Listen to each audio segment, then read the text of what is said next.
우리 신약 성경 히브리서 1장 1절 말씀 보십시다. 차이신 줄 알고 봉독 드리겠습니다. 히브리서 1장 1절 말씀입니다. 옛적의 선지자들로 여러 부분과 여러 모양으로 우리 조상들에게 말씀하신 하나님이 이 모든 날 마지막에 아들로 우리에게 말씀하셨으니 이 아들을 만유의 후사로 세우시고 또 저로 말미암아 모든 세계를 지으셨느니라. 이는 하나님의 영광의 광채시요 그 본체의 형상이시라. 그의 능력의 말씀으로 만물을 붙드시며 죄를 정결케 하는 일을 하시고 높은 곳에 계신 위엄의 우편에 앉으셨느니라. 우선 3절까지 봉독 드렸습니다. 오늘부터 우리 지난 시간 빌레몬까지 말씀을 정리한 이후 오늘 이제 새로운 아주 진리의 근본적인 내용은 동일하지만은 그 색깔이 상당한 그 차원으로 달라지는 히브리서 말씀을 우리가 오늘 아침부터 상고해 가도록 하겠습니다. 히브리서는 그 주제가 교회 투쟁으로 그 증거하는 말씀 가운데 가장 먼저 나오는 그 말씀입니다. 우리 지난 시간까지 확인한 그 진리의 말씀은 하나님께서 이 땅 위에 교회를 세우셔서 양육하시고 거친 세상 가운데 두시고 우리를 무장케 하시는 또 모여들은 성도들이 그리스도를 중심으로 대열을 잘 갖추어 체제로 잘 다듬어져 갈 수 있도록 그렇게 하나님께서 무장시켜 가신다 하는 그런 그 신약의 그 흐름 속에 이 신약 전체가 놓여져 있는데 그런 다음에 이 히브리서의 말씀이 이거 위치하고 있습니다. 이 히브리서의 위치 자체가 우리에게 주는 굉장한 그 깊은 의미를 우리가 가진다는 것을 우리는 언제나 성경 새로운 66권 어떤 성경을 살피더라도 우리 확인하고 있습니다. 우리에게 늘 놀라운 말씀으로 다가오는 것은 성경이 여러 시대에 여러 기자들을 하나님께서 동원하셨지만 근본적인 성경의 주제가 단일하다는 사실, 그 주제의 그 통일성이 있다는 사실, 여기에 우리가 참 놀라고 성경을 볼 때 우리가 얼마나 우리의 머리가 그 질서정연하게 잘 정리될 수 있다는 것을 우리가 알 수 있습니다. 그런 주제가 근본 하나님이 살아계시고 그는 근본 영원하신 분이신데 이 땅 위에 언약의 방식으로 당신을 계시하셔서 그 언약의 최종적인 성취자로서 예수 그리스도를 보내시는 여호와 하나님이시다.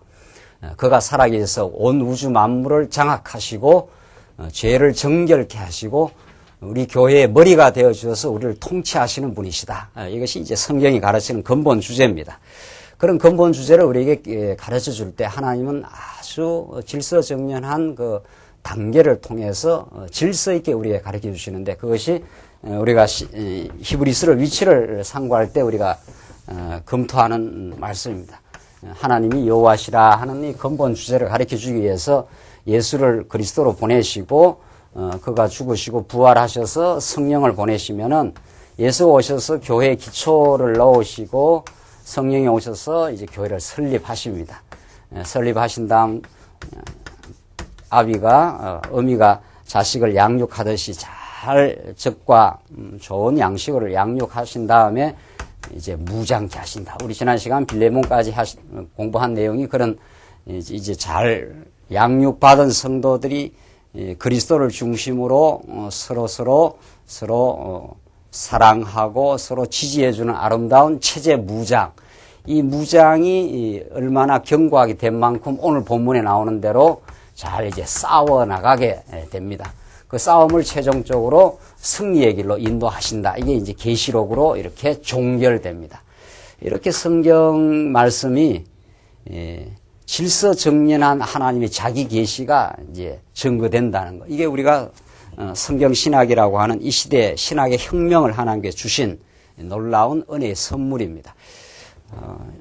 지금까지 2000년 교회사에서 이런 그 근본적인 주제와 이 순서의 그 질서정연함 이것을 이제 발견하지 못했다는 것이 우리의 그 놀라움이고 하나님의 큰 은혜입니다. 이제 이번 주 화요일부터 로고스 신학원에서 새로운 신학 강좌가 이제 시작되는데, 지금까지도 여러 차원의 신학 강좌를 해왔지만은 이제 본격적인 신학의 혁명에 기초한 새로운 신학의 강좌가 시작이 됩니다. 그것은 참 이 시대에 우리에게 주신 놀라운 하나님의 은혜입니다. 하나님이 어떠하신 분인가? 이게 신학인데 그 하나님이 어떠하신 분인가를 제대로 우리가 성경대로 그 포괄성을 가지고 그 깊이를 바르게 알 때 우리 자신이 어떤 존재인가를 알게 되고 이 세계는 왜 존재하는가에 대한 궁극적 해답을 얻게 됩니다. 동물과 달라 인간만이 질문을 하는 존재요, 의미를 추구하는 존재로 하나님께서 지어놨습니다. 내가 이 땅에 왜 살아가는 건지, 이 땅에 내게 주어지는 고난과 고통의 의미가 무엇인지, 세상은 어떻게 출발하고 어떻게 종결되는 것인지, 내 인생의 삶과 죽음의 의미는 무엇인지, 이런 궁극적인 의미에 대한 해답을 우리는 성경에서 얻습니다. 특별히 오늘 우리가 히브리서를 살펴가면서 우리 지금까지도 우리가 말씀 앞에 설 때마다 우리가 정말 놀라운 경이로운 그 복음의 진리를 깨닫고 우리가 온 매무새를 새롭게 하고 우리가 이 땅에 살아가는 정말 전열을 새롭게 가다듬는 우리가 말씀을 배워왔지만 히브리서는 특별히 더 그러합니다.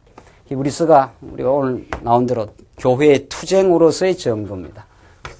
교회의 이게 히브리서부터 히브리서, 야고보서, 베드로 전후서, 요한 1, 2, 3서, 유다서까지 이게 교회의 투쟁입니다.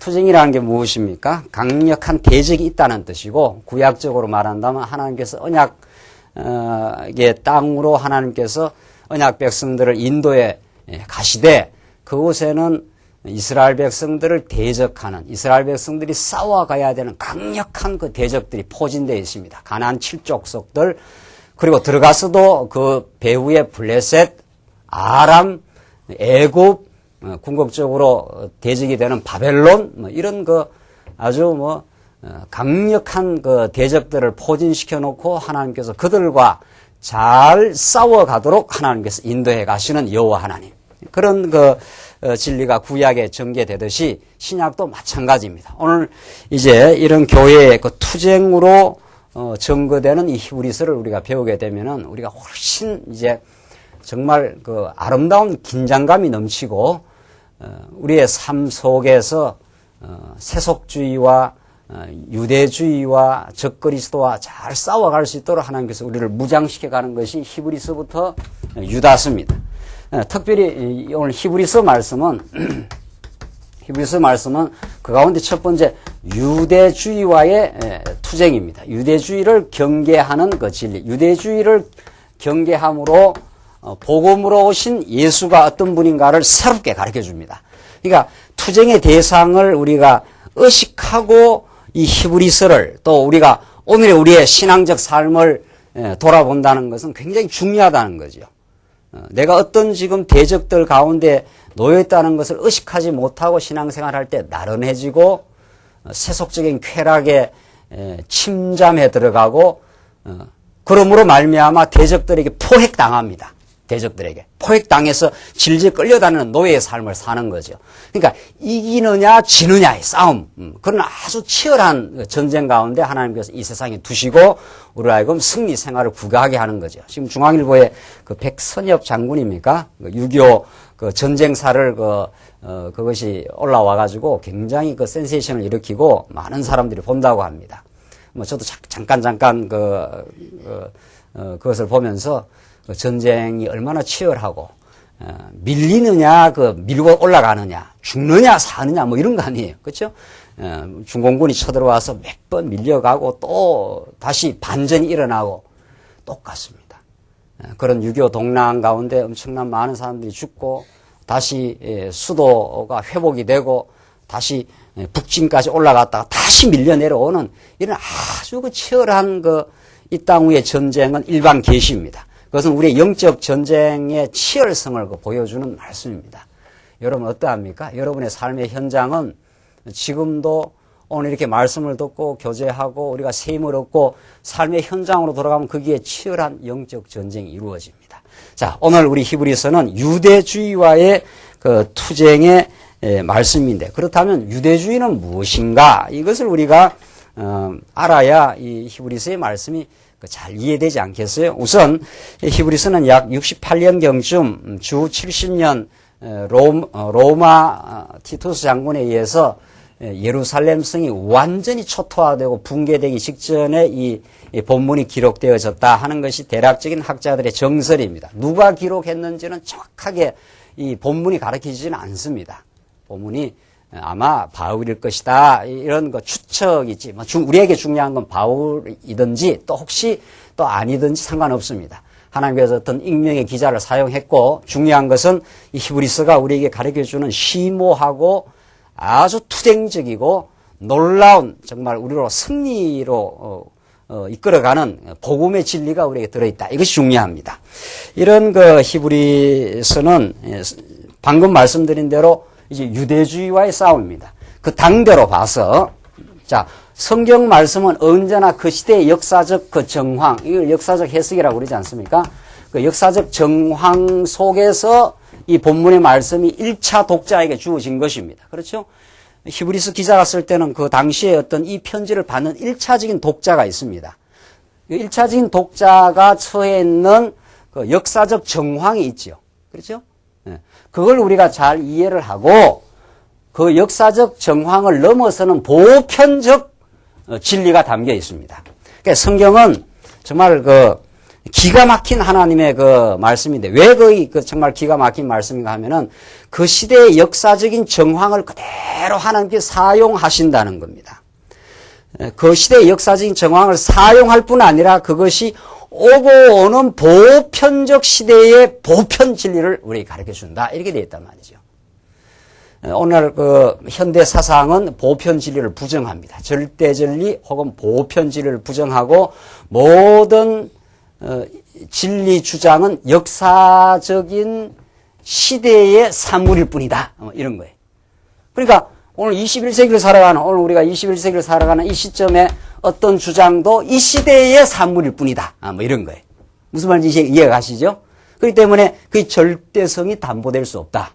절대적이 아니다. 그 시대에 종속된다. 그 시대와 문화의 제약을 받는다. 이런 뜻이란 말이죠.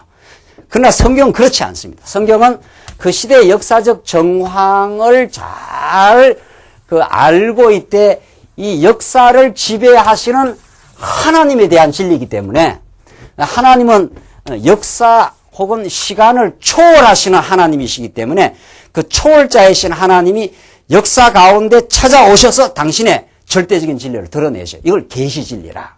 그래서 이 태초로부터 종말까지를 우리는 계시 세계라.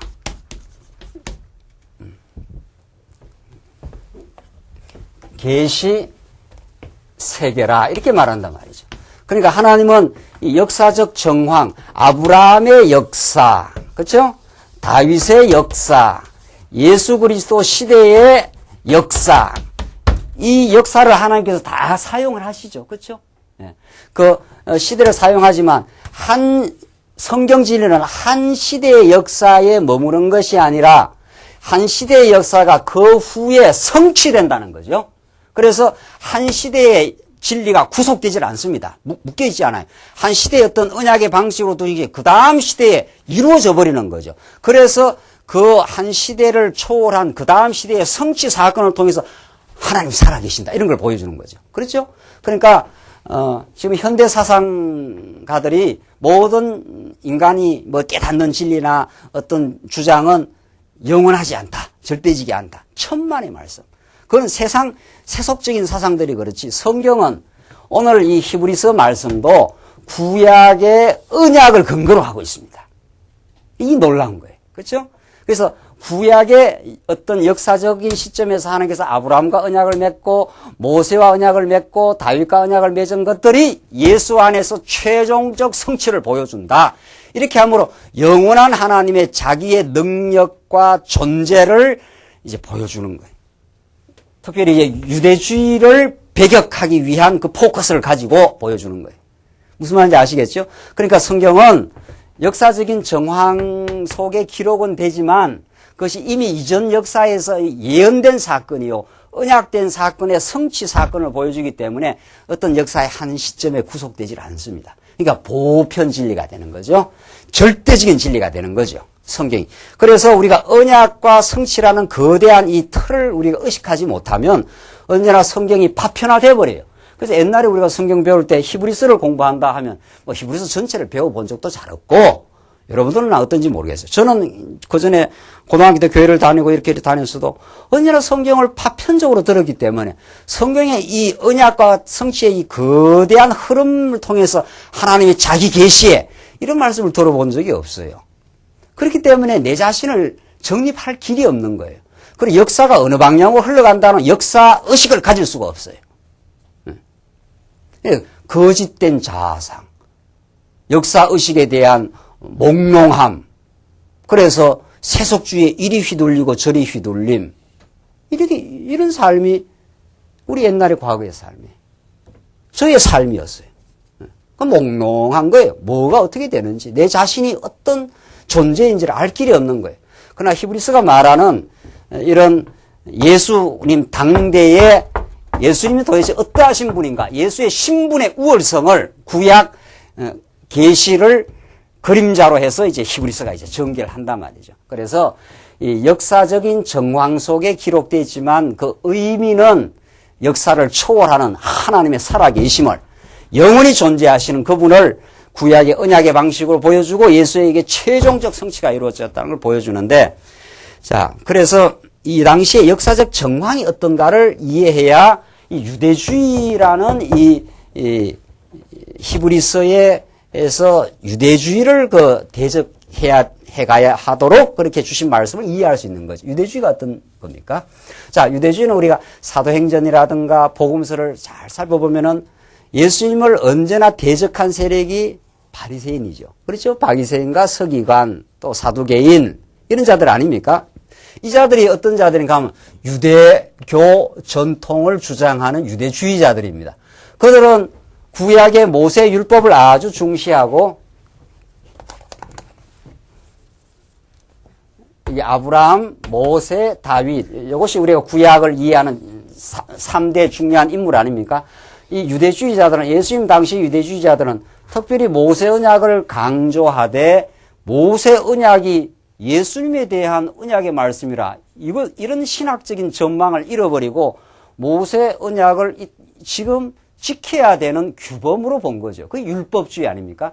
그러니까 유대주의라는 걸 다른 말로 말하면은 율법주의가 되는 겁니다. 율법주의를 또 다른 말로 말하면 공로주의가 됩니다. 공로주의. 이게 유대주의의 첫 번째 특성이에요. 두 번째 특성은 모세 율법을 그들이 강조하면서 모세를 통해 주신 제사 제도 있지 않나요? 그렇죠? 제사 제도. 제사 제도는 제사장도 있고, 사람이 손으로 지은 성전도 있고, 그런 겁니다. 그러니까 바리새인들이나 이 사람들은 구약의 율법의 의식 있지 않아요? 그 율법 제도 있지 않아요? 성전 제도. 그것을 계속 지키는 거예요. 그러니까 예수님이 제자들도 옆에, 헤롯 성전을 한번 보여주시고 얼마나 웅장합니까? 이러니까 예수님 뭐라 그래 보니까 예수님은 그야말로 아주 파격입니다. 그 시대에. 혁명이에요, 예수님은. 그래서 예수님이 죽는 거예요. 그 시대의 가치관과 그 시대의 기득권주의자들을 애누리 없이 충돌해버립니다, 예수님은. 이게 예수님의 혁명적 복음입니다. 그래서 여러분과 저도 예수를 따라갈 때는 이 시대 정신과 아주 애누리 없이 충돌해요. 세속주의와. 그리고 유대주의와 충돌해버려요. 그걸 두려워하면은 이제 다시 유대주의로 떨어지는 거죠. 그래서 예수님은 뭐라 그럽니까? 제자들이, 성전이 대단합니다. 엄청난, 진짜 가보니까 대단해요. 이제 부실하게 남았는데, 옆에 성벽 덩어리가 그게 무너지다가 남은 옆에 조그마한 게는 그게 통도의 벽이라는 게 있어요. 그게 돌덩이가 얼마나 큰지 몰라. 2000년 전에 어떻게 그렇게 큰 돌덩이를 운반을 어떻게 했으며 얼마나 크게 지었다는 것을 상상을 이렇게 할 수는 있어요.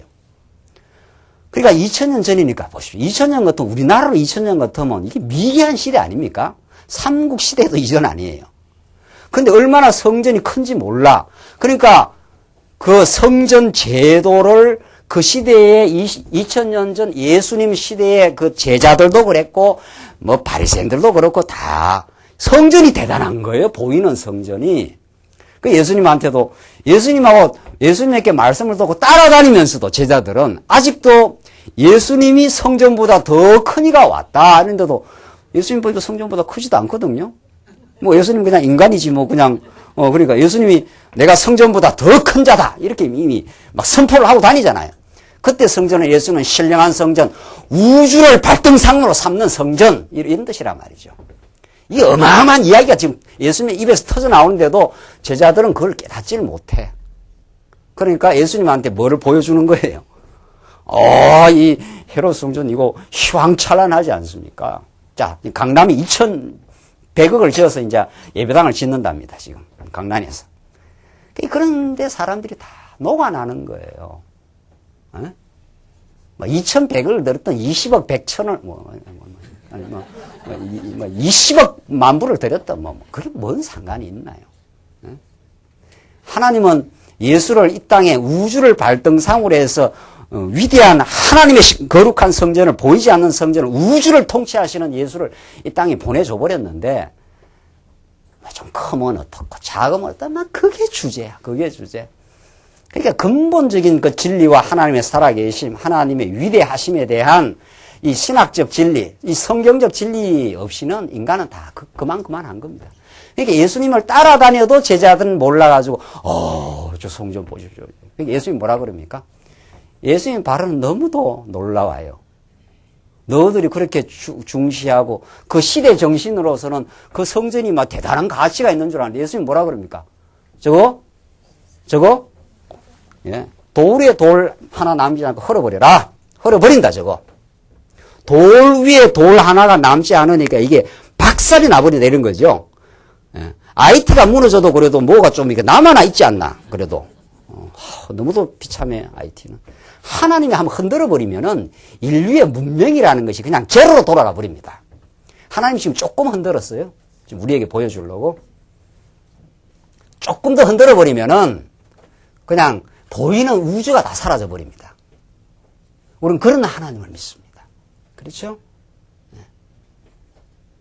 그래서 46년 된 저 헤롯 성전이 대단한 예수님이 하시는 말씀이 돌 위에 돌 하나 안 남고 헐어버린다. 전부 헐어버리라. 내가 며칠 만에 짓겠다? 3일 만에 짓겠다. 이게 부활의 진리입니다. 부활의 진리는 장난이 아닙니다. 정말. 죽음을 이기고 보이는 제도주의를 넘어서버리는 하나님의 역사예요. 이 제도라는 것이 보통 문제인가요? 그러니까 이게 제도주의입니다. 유대주의의 또 다른 측면이 제도주의가, 다른 말로 말하면 이게 의식주의입니다. 의식주의.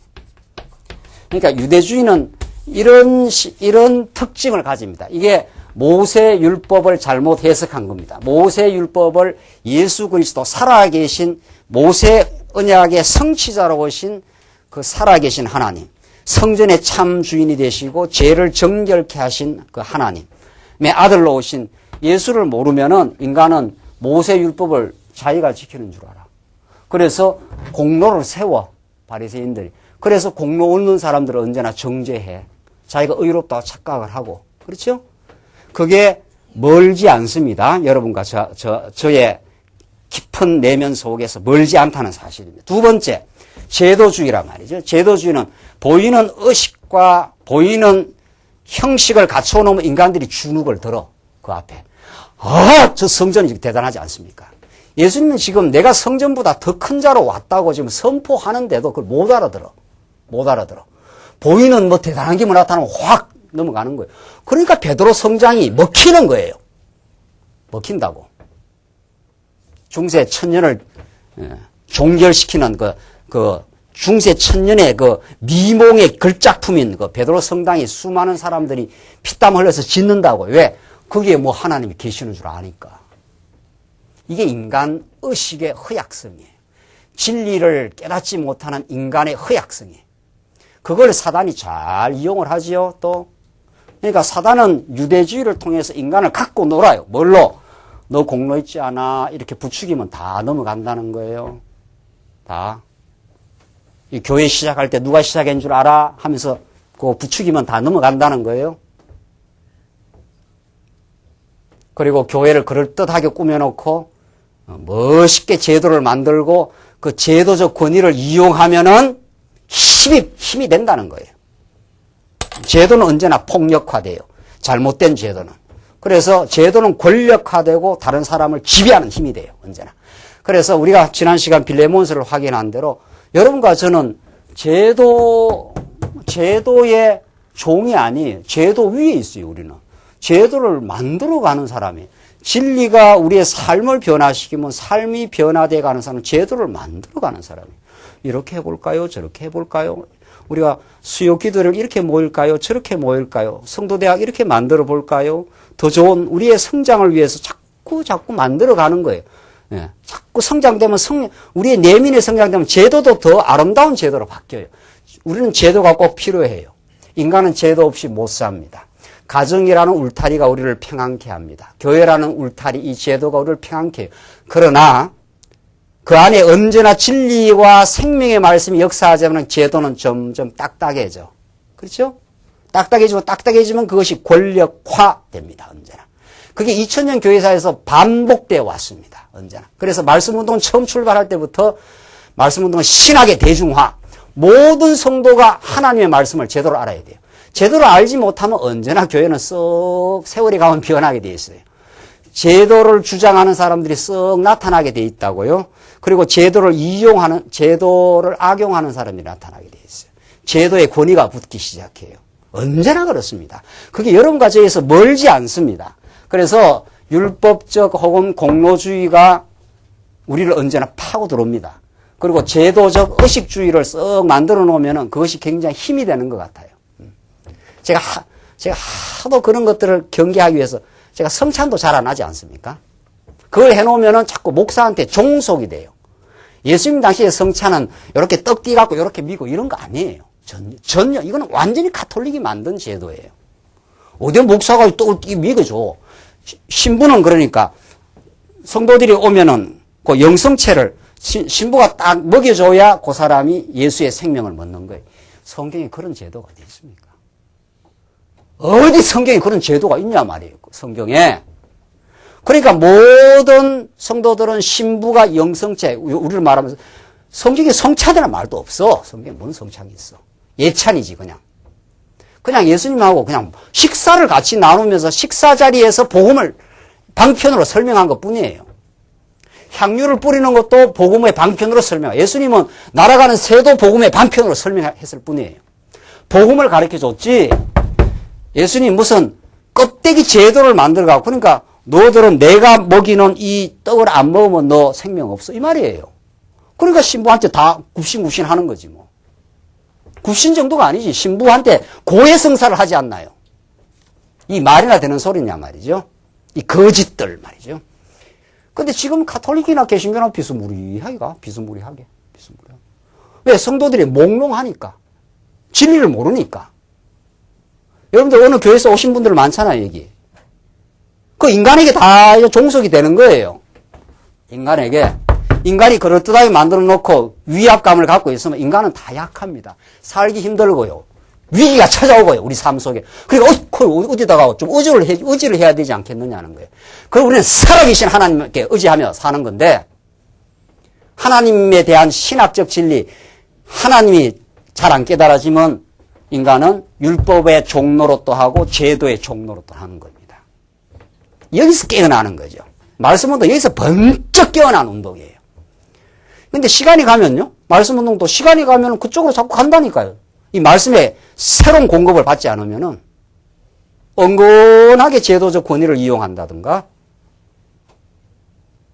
은근하게 공로 속으로 빠져들어간다든가 그렇게 이쪽으로 빠져들어가면 복음적인 번쩍번쩍하는 삶이 안 나오는 거죠. 이거는 자기 공로의 탈 속에 그 폐쇄된 공로의 성 속에 갇히니까 뭔 힘이 나오겠어요. 제도의 울타리 속에서 은근하게 목사가 안주회가 있으니까 이제 먹고 살만하고 말이지. 교회 개척 초기에는 다 안 그랬는데 말이지. 이제 먹고 살만해. 이제 제도를 이제 힘입으면은 노후가 보장돼. 이제 그렇게 되는 거죠. 그걸 차버리지 않고는 진리 운동을 할 수가 없어요. 그걸 근본적으로 차버리지 않고는 이게 나갈 수가 없다고. 먹는 문제가 목에 딱 걸리지, 이제. 그래서 너나 할 것 없이 그 제도 속에서 부패하고 설설설설 빠져들어가는 거예요. 그래서 진리 운동은 안주하지 않습니다. 진리는 생명의 운동이기 때문에 언제나 초심으로 돌아가고 언제나 새롭게 출발하는 운동이에요. 그러지 않으면 진리 운동이 이 제도를 우리가 장악할 수가 없어요. 제도의 종이 되는 거죠. 너나 할 거 없이. 그건 너나 할 거 없습니다. 자, 우리가 일꾼을 세운다는 게 무슨 뜻이냐면 일꾼은 교회에 충직한 섬김으로서 하나님께서 부르신 자리지요. 그렇죠? 우리 그렇게 배웠죠? 예. 그런데 은근히 일꾼이 되면 은근히 목소리도 달라지고 포즈도 달라지고 이럴 수가 있는 거예요. 은근히. 내가 이렇게 하면 되고 저렇게 하면 된다는 힘이 실려요. 이제. 그게 그 영혼이 죽는 길이에요. 교회 제도의 일꾼은 그런 게 아니에요. 예수님이 가르치는 나도 이 땅에 찾아온 것은 섬기러 왔노라. 예수님이 그랬어요. 예수님이. 그렇죠? 그는 하늘 보좌에 계신 분이요 만물을 주관한 분이신데 우리 가운데 오시고 낮아주시고 죽으시고 그래서 살아나셨어요. 그분을 하늘 보좌에 예수님이 올리셨어요. 이 그리스도의 마음이에요. 여러분들 지금 오늘 히브리서 이제 말씀이 시작되는데 우리가 새롭게 말씀을 들을 이유가 있는 겁니다. 전에 히브리서를 들었는데 이런 정신 상태로는 이 히브리서 하나도 안 들립니다. 언제나 하나님의 말씀은 우리를 새롭게 합니다. 우리 인간은 너나 할 것 없이 말씀에 새로운 공급이 없으면 언제나 부패한 애굽으로 돌아가고자 하는 언제나 끄는 힘이 그쪽으로 잘못된 끄는 힘으로 내려가게 되어 있습니다. 네. 그래서 오늘 하나님만을 의지하고 오늘 히브리서가 우리에게 가르쳐주는 그 당대의 유대주의자들이 있었습니다. 그러나 이 당대 유대주의자뿐만 유대주의는 언제나 변신해서 출몰하는 겁니다. 유대주의는. 그 시대에 바리새인 같은 자는 없지만 현대판 바리새인은 얼마든지 출현할 수 있고 그것을 우리는 역사에서 확인할 수 있습니다. 16세기 종교개혁이 일어나기까지 로만 가톨릭이라는 것은 중세판 바리새인들, 중세판 제도주의자들 아닙니까? 그렇죠? 그걸 종교개혁이 타파한 거예요. 500년 지나면서 다시 개신교가 슬슬 로만 가톨릭하고 손을 잡기도 하고 이렇게 변질해 가요. 개신교가. 그래서 우리 하나님께서 다시 말씀 운동을 일으킨 거 아니에요. 어제도 우리 청년 성경 공부하면서 오늘 아침에 그랬네요. 우리는 말씀 운동에서 아무것도 없이 출발했다. 아무 어떤 제도에 보장이 없었다. 그냥 하는 거다. 그냥 말씀 운동은. 자기가 말씀 좋으면 자기가 하는 거다. 교회에서 뭘 좀 해줄라나 뭐 좀 지원해 줄라나 그런 거 없었다. 우리는 아예 아주 밑바닥에서 그냥 해버렸다. 말씀에 의지하여 말씀이 좋으니까 말씀 따라 살고 말씀이 좋으니까 말씀 따라 연보하고 말씀이 좋으니까 말씀 따라 그때그때 만들어갔다. 한 번도 뭐 교회가 뭘 해줄라나 이런 생각한 적이 없다. 정신 차리라 이 말입니다. 청년들. 그냥 하는 거예요. 그냥. 그게 말씀 운동이에요. 그래서 2000년 전 유대주의는 로만 캐톨릭으로 탈바꿈하고 나타났어요. 이 로만 캐톨릭이 얼마나 공로를 강조한 공로 사상이며 율법을 십계명을 지켜야 된다고 하고 제도를 만들어가고 로만 교황 제도 추기경 이렇게 해서 기가 막힌 그 제도를 가지고 그들이 말하는 평신도들을 제멋대로 억압해 왔습니다. 그걸 개혁한 게 종교개혁이에요. 그렇죠? 여러분과 제가 그런 종교개혁의 후손들이에요. 후예입니다. 이걸 언제나 새롭게 우리는 이 말씀을 깨닫고 전진할 이유가 있는 것입니다. 히브리서를 받는 수신자들은 이 당시에 유대주의자들에게서 혹독한 시련을 겪고 있습니다. 그리고 시련을 견디다가 교회가 흔들리고 있는 중입니다. 이제 히브리서 읽어보면 뒷부분 읽어보면 거기 나옵니다. 사람이 너무 어려운 시련을 오래 겪고 앞이 잘 보이지 않고 막강한 로마 권세가 앞에 있고 유대주의자들은 끊임없이 도전하고 이게 히브리서를 받는 수신자들의 정황이었습니다. 히브리서 읽어보면 나와요. 형제들아 이제 모이기를 피하지 말라. 그 말을 하는 이유는 이제 모이는 것까지도 이제 휘청휘청 하는 거예요. 우리 믿음의 선진들이 얼마나 구약의 선진들이 고난 속에서도 승리의 삶을 살아왔는지 아느냐. 믿음의 주여 온전케 하시는 예수를 바라보고 우리 전진하자. 하나님께서 우리에게 고난을 주셨지만은 너희가 아직 피 흘리까지는 싸우지 않지 않았느냐. 힘을 내라. 이런 말이죠. 그렇게 하면서 예수는 얼마나 우리에게 위대하신 분이요. 우리를 붙드시고 있는 분이요. 우리가 이 땅에 흔적 없이 사라진다 해도 예수 안에 붙들린 우리의 영생과 우리의 삶은 영원하다. 그가 우리를 영원한 제물로 오셔서 우리를 영원히 사랑하신 분이시다. 그분 안에서 우리는 승리의 길을 갈 수 있다. 이게 히브리서입니다. 히브리서는 엄청난 시련 앞에 직면하는, 그래서 교회가 근본적으로 와해될 수도 있는 위기 상황 속에 주신 놀라운 복음입니다. 아마 이 당시 수신자들이 이 히브리서의 말씀을 받고 엄청 힘을 얻었을 겁니다. 네. 우리는 유대주의에 굴복할 수 없다. 이런 율법주의, 공로주의를 쳐버리고 제도주의, 의식주의, 구약의 모든 의식들이 이제 예수 한 분에서 이루어진 분이다. 예수는 모세보다도 아론보다 더 우월하신 분으로 왔다. 그분이 지금 살아계시고 우편 보좌에서 우리를 다스려 주시고 우리를 지켜주실 것이다. 이게 이제 히브리서의 이제 논법으로 전개됩니다. 자, 이런 히브리서의 역사적 정황을 우리가 이제 의식하시면 참 히브리서가 우리에게 올 이 시대에도 정말 값진 말씀으로 다가온다는 겁니다. 이 당시에는 뭐 바리새인들 있고 뭐 서기관들 있었으니까 이게 실감 나는 말씀인지 모르지만 지금은 뭐 그렇지도 않는데 뭐 상황이 이제 역사적 상황이 다르다. 그렇지 않습니다. 그냥 옷만 바꿔 입고 나타나지 유대주의는 항상 1000년 너머의 로만 카톨릭에도 유대주의는 아주 생생하게 작동을 했습니다. 지금도 생생하게 작동하는 우리가 물리쳐 나가야 될 대적입니다. 그렇죠? 분명해졌습니까? 그래야 우리가 이 히브리서를 읽을 이유가 있지요. 유대주의는 언제나 우리를 파고들어요. 공로주의로 파고들고 제도주의로 파고든단 말이죠. 그렇죠? 그래서 이걸 쳐낼 때 우리는 참 자유를 누리고 진리 안에서 승리를 구가할 수 있다. 자, 히브리서 이제 들어가기 위해서 히브리서 말씀의 그 을개를 한번 보십시다. 히브리서는 그러면은 이런 그 유대주의와의 싸움인데 어떻게 그 히브리서가 그 을개가 되어 있느냐? 세 구조로 되어 있는데, 자 보십시오. 히브리서 안에도 얼마나 이 구조가 놀라운가 하면은 예수 신분의 우월성. 이게 1장부터 6장까지입니다. 1장부터 6장까지. 1장부터 6장까지. 그 다음 두 번째, 자, 여기 중요한 건 예수 뭐라고 되어 있습니까? 자, 신분에. 이렇게 우리가 정확하게 주제를 잡아야 됩니다. 이 주제를 잡고 오늘 이 본문을 읽어 나가야 그 예수님은 그 신분상 얼마나 구약 계시의 방편과는 비교할 바 없이 우월한가. 이걸 알아야 유대주의와 잘 싸워갈 수 있다. 다른 말로 말하면 공로주의, 제도주의와 잘 싸워갈 수 있다. 지금 그런 말이라고 하죠. 그 다음 두 번째, 예수 사역의 우월성입니다. 예수 사역의. 그런 신분이 우월하신 분이 하시는 일을 봐도 구약 계시는 그 그림자일 뿐이다. 소꿉장난 그 수준이다.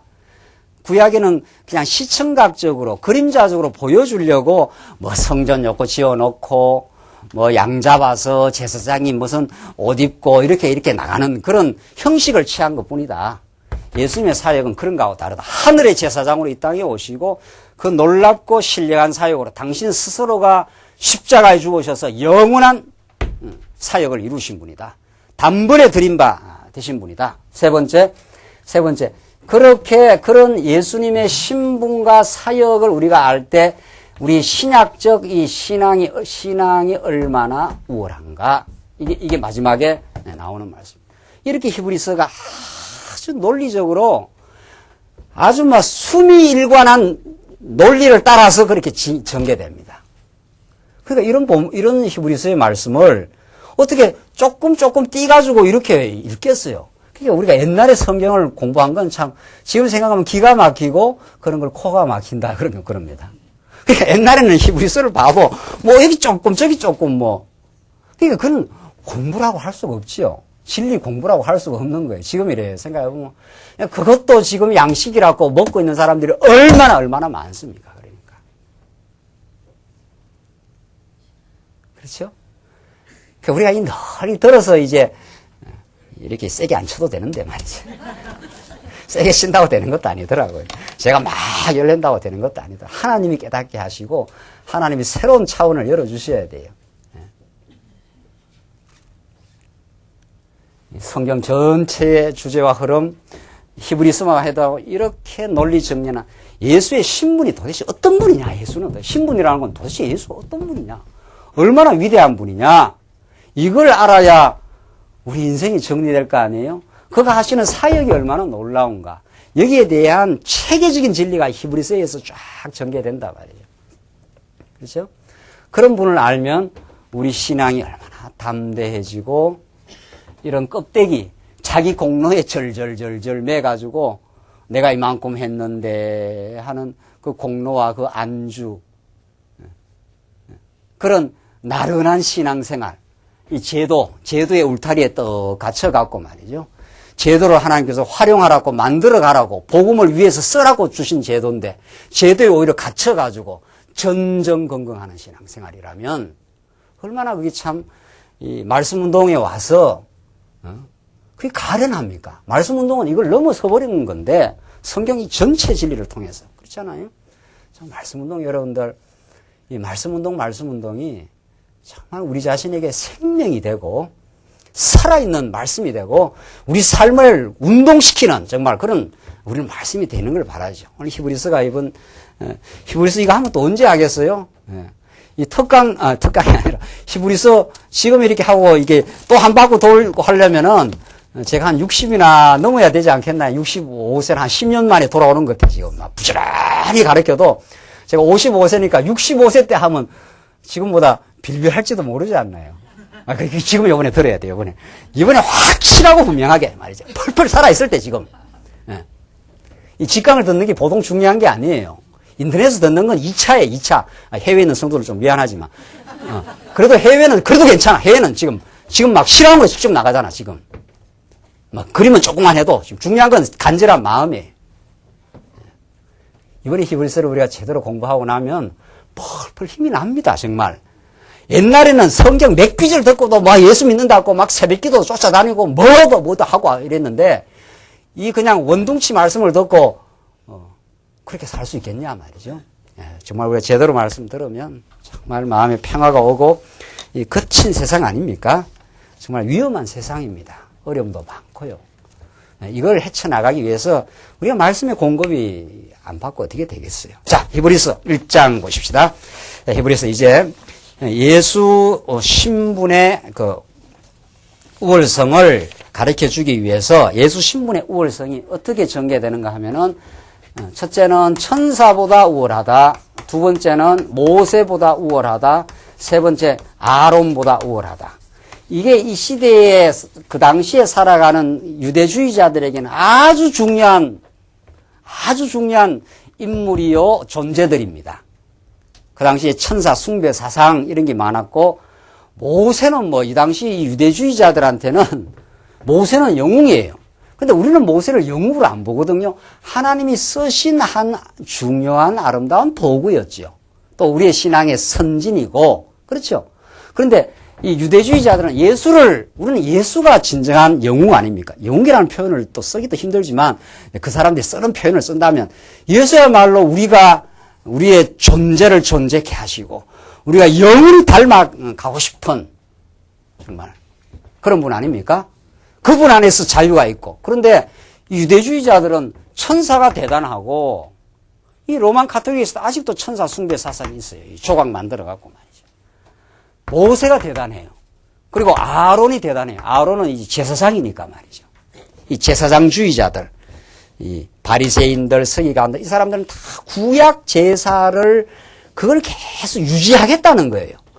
예수님은 이 모든 구약 제사가 내게 와서 다 이루어졌다고 지금 말하는데 이걸 자꾸 구약 제사를 왜 영속시키려고 하느냐? 문제는 구약 제사를 거머쥐고 있으면 그게 기득권이 되거든요. 그 당시 바리새인들. 그러니까 오늘날 교회가 타락하면 목사가 먼저 타락하는 거 아니에요. 그렇죠? 목사가 기득권을 쥐면 좋으니까. 그 기득권을 부정하는 그 힘이 없으면은 그게 좋으니까 타락을 하는 거예요. 그러니까 세습을 시키는 거예요. 그 교회는 기득권이라는 말이 성립되지 않는 곳인데, 그렇죠? 말을 하자면 봉사의 직무만 계승될 뿐인데 그게 어떤 권리가 되는 거예요. 그러니까 이 사두개인과 바리새인들은 성전 제도를 이용하여 먹고 살고 영화를 누리는 사람들이란 말이죠. 그러니까 그걸 놓을 리가 없지요. 진리를 깨닫기 전에는. 그렇죠? 그래서 예수님하고 정면 충돌하는 겁니다. 바리새인들이 예수를 죽이는 거죠. 너가 성전을 무너뜨린다고 했지? 이러면서. 그렇죠? 예수님 뭐라고 했습니까? 성전 저거 어떻게 해요? 무너뜨려버리라. 율법 다 끝났다. 다 이루어졌다. 이런 말을 예수님, 그러니까 이 바리새인들과 이 제사장들의 눈에 볼 때는 예수님은 눈에 뭐예요? 가시. 즉 예수를 제거해야 자기들의 기득권을 유지하겠다. 이렇게 되는 거죠. 그렇죠? 오늘날 2000년이 지난 오늘날도 로만 가톨릭은 말할 것도 없고 교회가 교권주의화되고 있습니다. 지금 한국 교회도 마찬가지. 총회가 만들어지면 총회장 되는 게 큰 권세예요. 권세라고. 자, 그래서 지금 예수님께서는 당신의 이런 천사 모세 아론보다 더 우월하신 분으로 왔다는 걸 말하면서 우선 1장 1절로부터 이제 3절까지가 그 서론이 나옵니다. 그 우월하신 그 증거로서 예수님이 또 어떤 분인가를 히브리서 1장 1절로 3절까지가 얼마나 놀라운 이 포괄적인 진리를 우리에게 가르쳐 주는지 모릅니다. 예. 이게 히브리서 전체의 압축 서론입니다. 전체의 내용을 압축해서 말하면 예수는 이런 분이라는 걸 딱 정리해주고 그 다음 들어가요. 히브리서가 얼마나 이게 그 당대에 참 심각하고 중요한 내용을 가르치니까 다른 서신은 뭐 성도들아 나 바울은 너희에게 편지하노니 은혜와 평강이 있을지어다 뭐 이렇게 그 인사부터 하고 들어가지 않습니까? 히브리서는 그런 것도 없어. 바로 막 본론으로 바로 치고 들어가. 옛적에 이렇게 나가는 거예요. 그렇죠? 옛적에 선지자들로 여러 모양과 여러 부분으로 우리 조상들에게 뭐라고 했습니까? 말씀하신 하나님이 이 모든 날 마지막에 아들로 우리에게 말씀하셨으니. 자, 이 한마디 속에 구약 모든 구약의 계시의 이런저런 방편들은 최종적 예수 안에서 하나님의 아들로 오신 예수 안에서 최종적 성취를 봤다. 이런 말이에요. 그렇죠? 그래서 지금 히브리서는 구약 말씀 전체 여러 부분과 여러 모양으로 말씀하신 하나님께서 이 모든 날 마지막에 아들로 말씀하셨으니 이 말 속에 구약 모든 것은 그림자적인 언약이고 메시아를 보내주겠다는 언약이고 예수님은 그것에 대한 궁극적 성취자로 오셨다. 그 말이죠. 분명해졌죠? 그 히브리서가 이 서론을 그렇게 지금 풀어가고 있는 거죠. 그러니까 여러 부분이 뭡니까? 여러 부분. 우리 아브라함의 3대 언약을 생각한다면 아브라함에게서 이삭이 생긴다. 이런 게 있잖아요. 이삭에게서 야곱이 나온다. 이런 것들이 장차 누구를 보내주겠다. 언약의 자손이신 누구를 보내주겠다는 말씀입니까? 예수를 보내주겠다. 이 말 아닙니까? 그 자손이 이렇게 번창된다는 것은 언약의 복으로 오신 예수 그리스도를 통해서 참된 자손들이 생겨날 것에 대한 그림자죠. 그러니까 그 여러 부분으로 보여주는 거죠. 자손이 번창하는 거, 땅을 정복하는 거. 그렇죠? 이스라엘 백성들이 막 여호수아한테 확 가나안 땅을 정복해 가는 거는 죄를 정복하러 이 땅에 오신 예수를 보여주는 거죠. 그렇죠? 다윗 왕이 이방 대적을 섬멸하고 그 큰 다윗 왕국을 통치하고 다스리는 것은 우리의 진정한 왕 되시는 예수를 보여주는 거죠. 그러니까 구약의 여러 부분과 여러 뭐라고 그랬습니까? 모양으로. 모양도 있잖아요. 구약의 성전 같은 거. 그렇죠? 구약의 성전. 이렇게 지어라 저렇게 지어라 해서 막 그 성막 지을 때 앙장으로 막 알록달록하게 쫙 해서 덮개를 만들고 옆에 널판을 만들고 그렇게 성막으로 여러 모양으로 지어져요. 그게 다 뭡니까? 찬란한 부활로 오신 예수 그리스도. 그렇죠? 그래서 지금 히브리서 기자는 구약 전체를 싹 그어쥐고 누구한테 딱 연결을 시켜주는 겁니까? 예수는 그리스도이시다. 예수 그분이 왕이고 그분이 선지자고 그분이 참 제사장으로 오신 것이다. 그렇죠? 우리가 믿는 예수는 그리스도이십니다라는 딱 주제에 히브리서 기자는 딱 말씀하고 있는 거죠. 그래서 옛적에 다시 보십시다. 선지자들로. 이 선지자는 모세도 선지자요, 이사야도 선지자요, 뭐 다 선지자 아닙니까? 구약에 여러 부분과 여러 모양으로 우리 조상들에게 말씀하신 하나님이, 이때 하나님은 바로 누굽니까? 여호와 아닙니까? 이 하나님 여호와께서 이 모든 날 마지막에 아들로 우리에게 말씀하셨으니. 자, 그러니까 이게 아들. 이제 어마어마한 이야기가 이제 터져나가는 거죠. 하나님이 구약에 이렇게 하나님 당신의 존재와 속성을 이제 계시하기로 작정하시고 구약에는 아담에게, 아브라함에게, 모세에게, 다윗에게 이런 언약의 계승을 계속 통해서 하나님 당신이 살아계시고 얼마나 능력 많은가를 보여주시다가 마지막 날에는 아들로 보여주셨다. 그리고 요한복음에 하나님의 아들 예수 그리스도를 믿게 하려 함이라. 그러니까 하나님의 아들이라야 그가 뭐가 될 수 있다는 겁니까? 그리스도가 될 수 있는 거죠. 그리스도란 말이 어마어마한 말 아닙니까? 왕이라는 뜻 아닙니까? 그가 우리 인간의 모든 죄를 정결케 하실 수 있다는 거예요. 그거는 하나님과 동등된 권위를 가지고 이 땅에 찾아오신 그 아들에게만 그 권위가 있다는 거예요. 교황에게 없다 이 말입니다.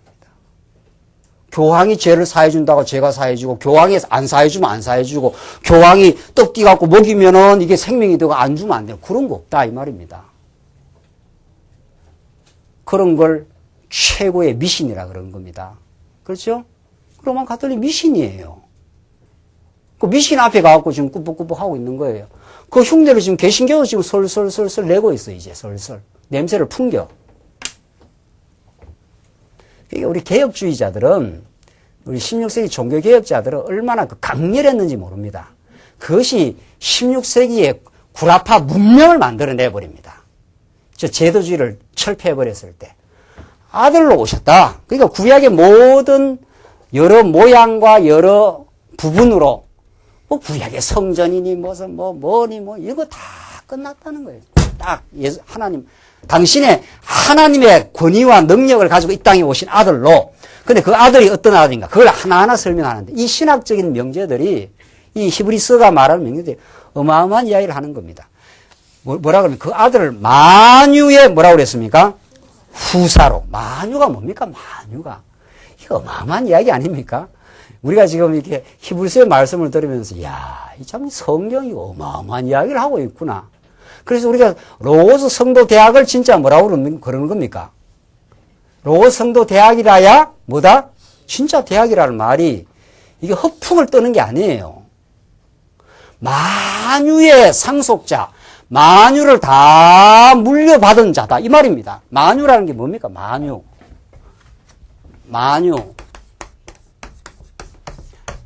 존재하는 모든 존재는 모든 존재자 이런 뜻입니다. 만유. 그러니까 여기 계시 세계에 있는 모든 것이에요. 모든 것. 보이는 것이나 안 보이는 것이나 모든 걸 그 아들이 거머쥔다 이런 뜻이지요. 그러니까 물리학이라는 게 뭡니까? 물리학이라는 게 이 보이는 세상의 원리가 무엇인가를 아무리 물리학자들이 탐구를 해도 예수를 모르면 물리학의 근본 마지막 결론을 못 지어요. 아무리 아인슈타인이 머리가 좋고 그 다음에 양자역학이 나오고 뭐 천하없는 해도 생물학이 뭡니까? 존재하는 생명의 그 기원이 뭐냐? 지금처럼 생물학이 발달해도 생명의 기원에 대해서는 말을 못하잖아요. 그렇죠?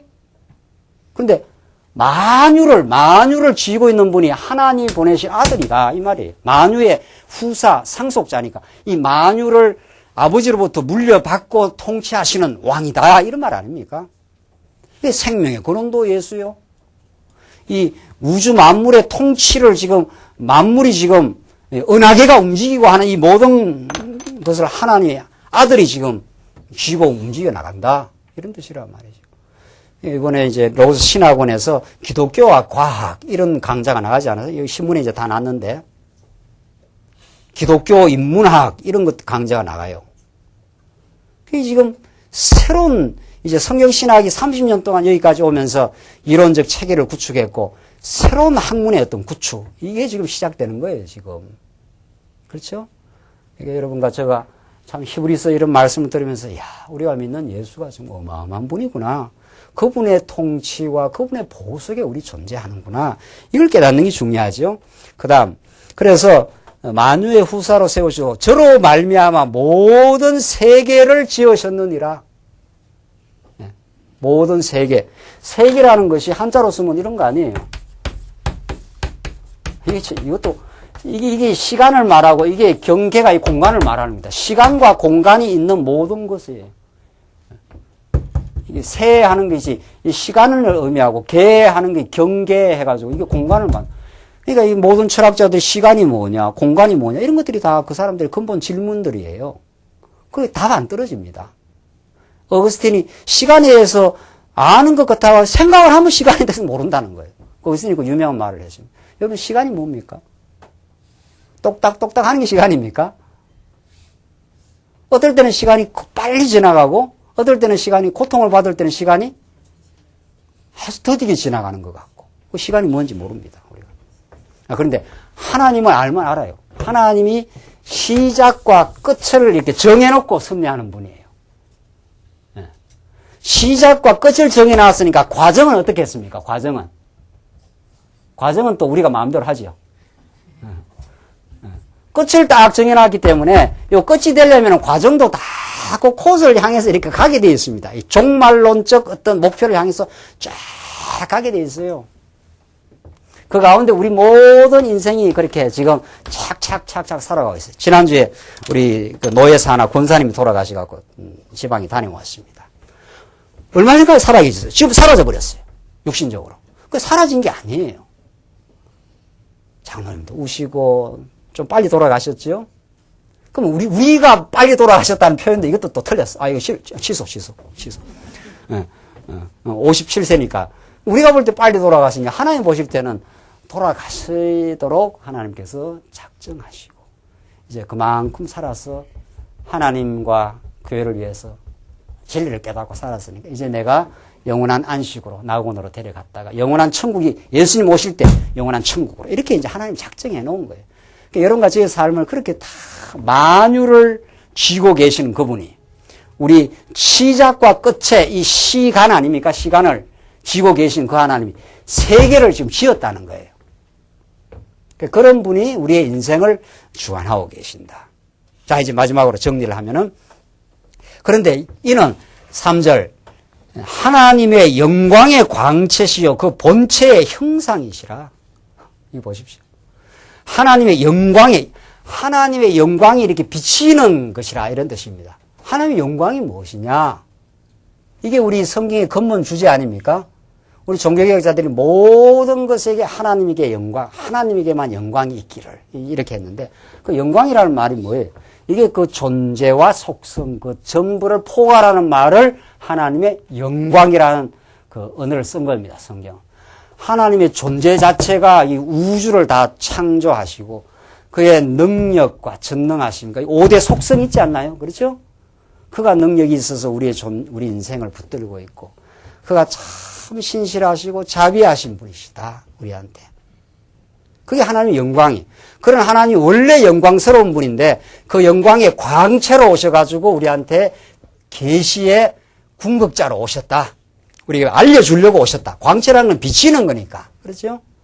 이게 여러분들 요한복음 1장에서도 이 아이디어 아닙니까? 태초에 말씀이 계시니라. 말씀이 하나님과 함께 계셨으니 그 말씀이 곧 어떻게 해요? 하나님이시라. 그 안에 생명이 있었나니 그 생명이 사람들의 빛이라. 예수 안에 우리의 생명과 우리 인생의 가치가 있는 거라. 그렇게 그 요한복음이 참 대서사실을 그 요한복음 1장에서 말하듯이 히브리서도 그와 방불한 지금 세계관을 말해주고 있는 거죠. 이 세계라는 것이 하나님의 영광의 광채가 지금 드러나고 있는 것이다. 하나님 영광 가운데 이 우주가 존재하고 예수님이 그 광채로 이 땅에 오신 것이다. 그래서 그 본체의 형상이라는 헬라어는 도장이라 이런 뜻입니다. 도장 찍는 것처럼 도장에 원본이 있으면 그걸 딱 찍으면은 그 도장 그 모습이 그대로 나타나죠. 그렇죠? 예수님은 하나님의 본체를 도장 찍듯이 오셨다 이 말. 그러니까 죽은 자를 살리지요. 그가 바다를 어떻게 해요? 잔잔케 하지요. 그렇죠? 그런 능력이 있다. 그분이 우리를 지금 지키고 있다. 수신자들아 두려워하지 말라 이 말입니다. 지금 그렇죠? 지금 이 히브리서를 받는 성도들은 굉장히 두렵지요. 유대주의자들은 끊임없이 도전하고 로마의 박해는 계속되고 있고 그렇죠? 그런 그들에게 우리가 믿는 예수가 어떤 존재인지를 아느냐. 그는 본체의 형상이고 그의 능력의 말씀으로 만물을 붙드시며 도대체 이 만물이 지구가 누가 이렇게 붙들어서 이렇게 딱딱 질서있게 돌아가느냐 말이죠. 그분이 지금 쥐고 있다. 그 다음 죄를 정결케 하는 일을 하시고 정말 대단한 거예요. 이게 이 기독교 윤리학 아닙니까? 만물을 쥐고 있다는 것은 물리학의 근원이시고 죄를 정결하는 건 기독교 윤리학의 근원이에요. 윤리학이요. 인간이 어떻게 해야 거룩하고 아름다운 삶을 살 것인가? 이게 우리 인간에게 중요한 거 아니에요? 세상은 어떻게 되어 있느냐? 이럴 때는 하나님이 만물을 쥔다. 이런 뜻이고. 근데 세상 속에서 우리가 사는데 어떻게 해야 우리가 서로 화목하고 사랑하고 아름답게 살 것인가? 이게 죄 때문에 안 된다는 거 아니에요. 과거에는. 근데 예수님이 죄를 어떻게 해버린다? 십자가로 정결케 해버렸다. 그래서 우리를 깨끗한 인생을 만들어 주셨다. 그럼 우리는 우리가 마음에 거룩함을 유지하고 감사를 유지하고 다른 사람과 어떻게 산다? 정말 천국을 누리며 산다. 죄를 정결케 해야 그게 되는 일 아닙니까? 그래서 예수님이 제사장으로 오셔서 죄를 정결케 하시고 세계 만물을 통치하시고 창조하신 분이시고 창조하여 다스리는 분이고 마지막으로 높은 곳에 계신 위엄에 뭐라고 했습니까? 우편에 어떻게 해요? 앉으셨느니라. 높은 그가 부활하여 성천하여 이제 마침내 세상에 종교를 짓는 통치자로서 심판자로서 내가 오겠다 이 말이죠. 그런 분이에요. 예수는. 여러분과 제가 믿는 예수가. 그렇죠? 여기에 소망이 있죠? 여기에 우리 삶에 흔들리지 않는 기초가 있죠? 여러분과 제가 이 땅에서 어떤 고난을 당해도 오늘 히브리서 편지를 받는 수신자들은 참담했습니다. 구약 성도들도 톱에 켜지고 이리저리 유리방황했던 성도들 있었어요. 우리가 아직 덜 고생해서 이렇게 나른한지도 몰라요. 그러나 하나님께서 그 고생하고 힘들어하는 성도들에게 예수가 어떤 존재인지를 아느냐.